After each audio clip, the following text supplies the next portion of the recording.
And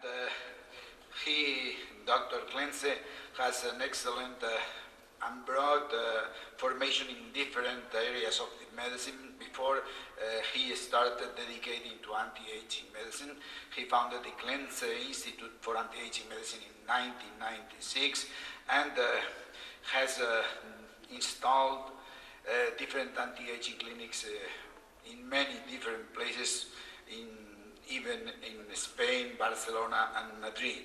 And Alan, he's going to talk to us on a very interesting topic, that is genetic test. What is behind it? What can we get out of it? And that's mainly because he has been interested in the genetic part of aging. He published a nutrigenetics book and has been lecturing on genetic tests for clinical diagnosis for many, many years. The most important thing that I want to underline is his leadership in anti-aging medicine in Europe. He was the co-founder of the European Society for Preventive, Regenerative and Anti-Aging Medicine, and he also founded the European Council of Aging Research and Education, ECARE, and he is responsible of a great program of formation of doctors interested in anti-aging medicine. Very practical orientation of this program. Thank you again, Dr. Klenze, for showing us so many things of this interesting field of anti-aging. Thank you so much, Jose. Muchas gracias por tu introducción. Thank you for your introduction, very nice. And thank you that you could make it to stay here and not go into Bangkok City and have a look for shopping, which is very easy to do here around. So, and staying here in the scientific Congress. Well, I hope you are not bored to see me again, but tomorrow will be less. So, but I think this is an important part as well, genetic testing.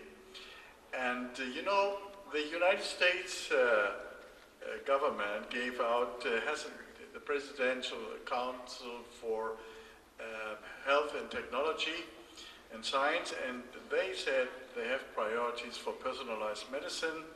Preventive or therapeutic intervention can be concentrated on those who have benefits bearing expense and side effects.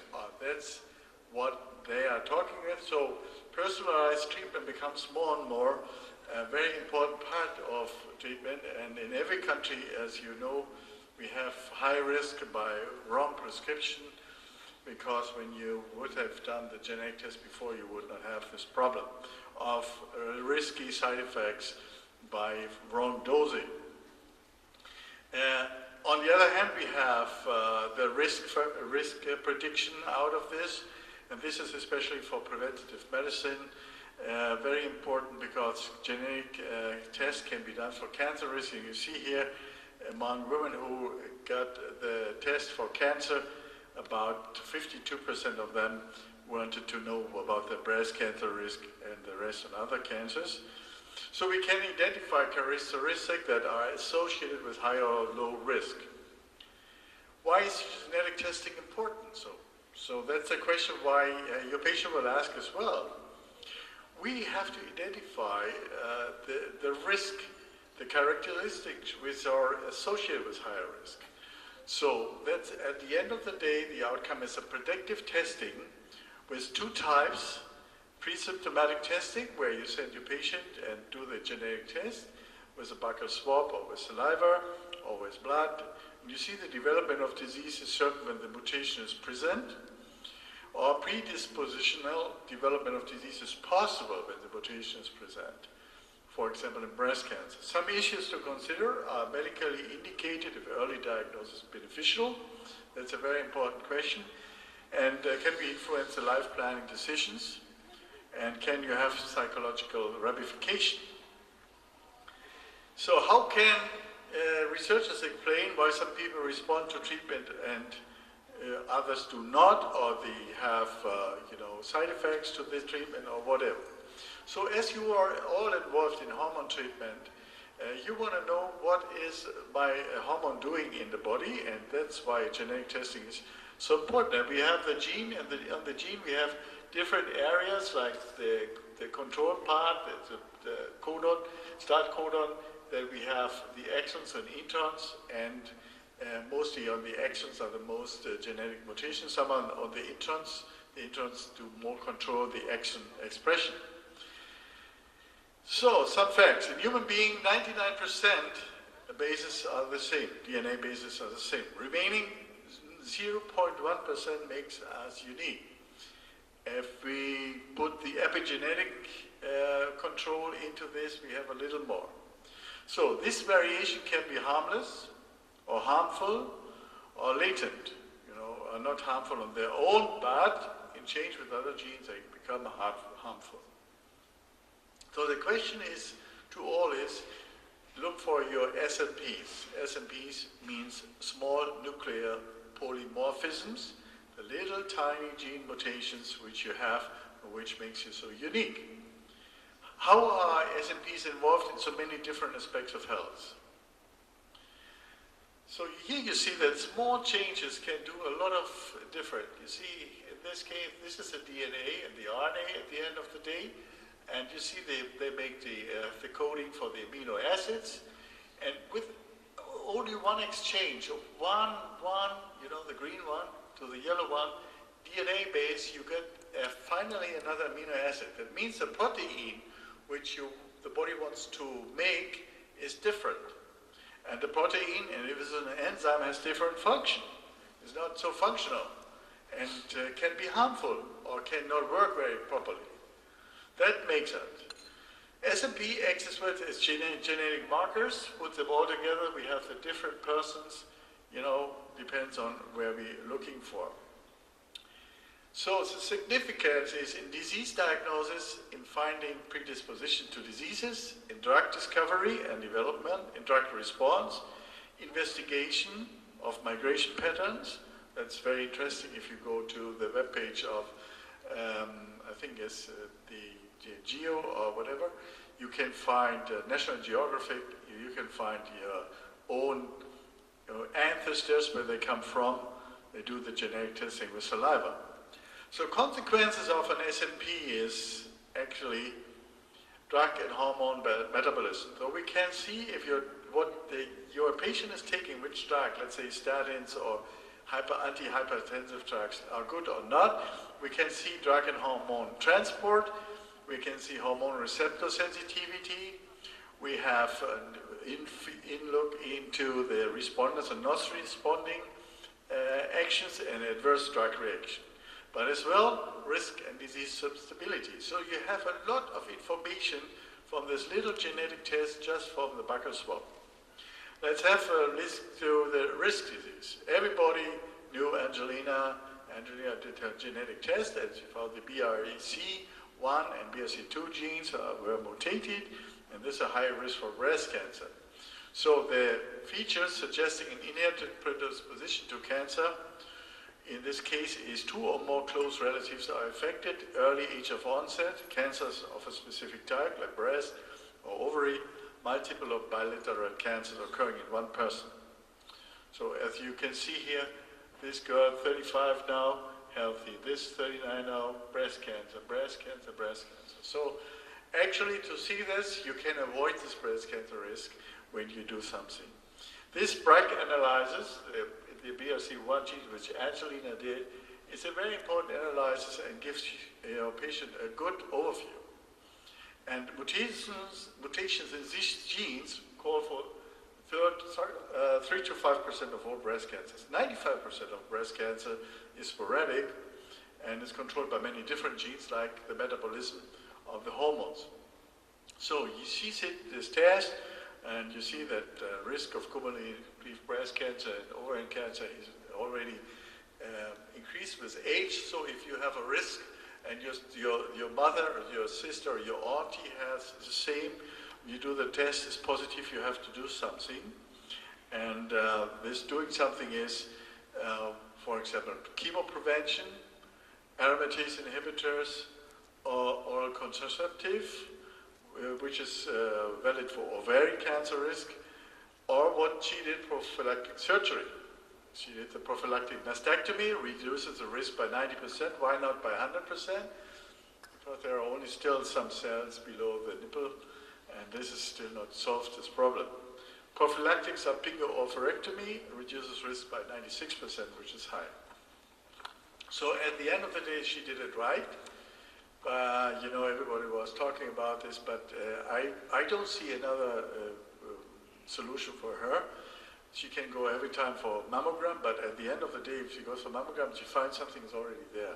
So you can say that it may help or not, and you can have, okay, early detection is fine, but finally, if you don't want a cancer, the bright cancer genes are giving most a very aggressive cancer.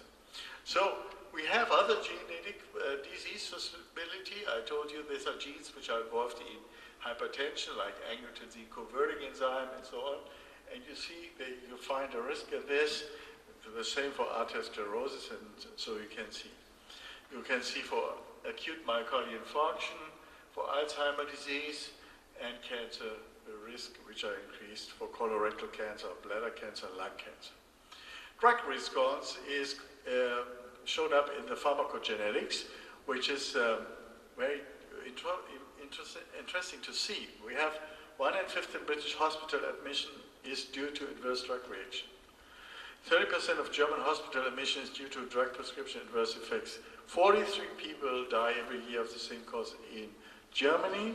In the US, 106,000 people die and 2.2 million are injured each year by adverse reactions, which could be avoided. It's not an allergy, it's just the wrong dosage because they don't see that they have, these patients have a genetic polymorphism which shows them they don't metabolize this drug very well.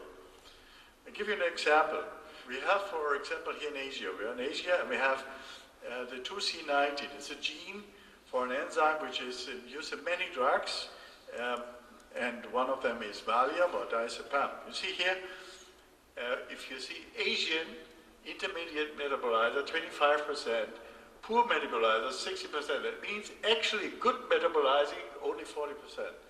So that the rest of you don't know what you're taking. If you take Valium, you are very craving after a very short time because the Valium medication is accumulating in your body, in the brain, and the receptors are increasing, and the more receptors you have, the more craving you get. So why is diazepam metabolism slower? 2C19, high frequency quality, and if you see, this is a normal half-life time, and this is in poor metabolism, 84 hours. So you can see you will not get rid of this stuff. The same as warfarin and 2C9 is another thing which increases bleeding in spite of good testing and low-dose administration. This girl with warfarin, if you take warfarin, you see that he has another problem as well with phenytoin. Phenytoin is anti-epileptic and the gingival hyperplasia. Even she takes the low dose because she does not metabolize right. This girl as well may develop side effects to other, like ibuprofen, diclofenac, and what is usual to do. So it might be very dangerous. So what can you do? You can improve the whole thing, give the right drug and the right dose to the right time at to the right patient, and do an individualized treatment with medication. A new tool to this is, for example, here's an example. You have 2T6 mutant, 2T6, so you have to reduce by factor 10. Normally, nortriptyline, antidepressant, 150 milligram, and that is to 10 to 20 milligram a day. So if you don't know, you're intoxicated very, very easily. And that's why you may die in the hospital at the end. So we have other things here, response to responding genes like asthma, poor response in this, if the patient has this mutation, poor response to the anti-leukotriene treatment, arteriosclerosis, poor response to treatment with pravastatin, smoking cessation, very important. If you have your patient wants to cease the smoking, so he has a higher relapse rate if you have this mutation to B6 or heart failure, better response to other treatment like carbidiol. Detoxification enzymes as well. This is especially important for the estrogen. This is an estrogen molecule. You give estrogen, they can be converted to hydroxyestrogen 16 or 4-hydroxyestrogen, depending on The gene, if there is a gene mutation in CYP1, B1, you have high 4-H estrogen, which have to be detoxified by catechol automethyltransferase, COMT. If not, then there is a risk for a DNA mutation. You see, you can, as I showed you before, you can go very easily with nutrition and, take a step on the brake or increase the activity, whatever you want to do in this case, and it's easy to do. The way it works, pathway of the genetic consultation, what do? Your patient wants a treatment with hormones or whatever, with drugs. You will do the examination like everybody does, and you do the genomic testing and the traditional investigating, like blood tests and so on. So then you may add an expert to this, or you just get the result back. The result is mostly very nicely done in a report and very understandable for physician and as well for the patient. And then you do the decision, you can call an expert in or whatever, you can email to me or whatever you want, and then you can say, what should I do? Should I do this or not? And then you prescribe the individualized treatment with hormones or drugs. Let me conclude. The genetic tested medicine allow early identification of individuals at risk, give more information to persons at risk so they can escape the inherited fate through lifestyle changes, through nutritional supplementation, hormones, whatever, can provide specific dietary recommendation, may also help predict response and or side effects of the therapy, can indicate the need for early initiation of the treatment, and this additional information thought to improve the patient's compliance, which really happens, and I want to say thank you very much for your attention.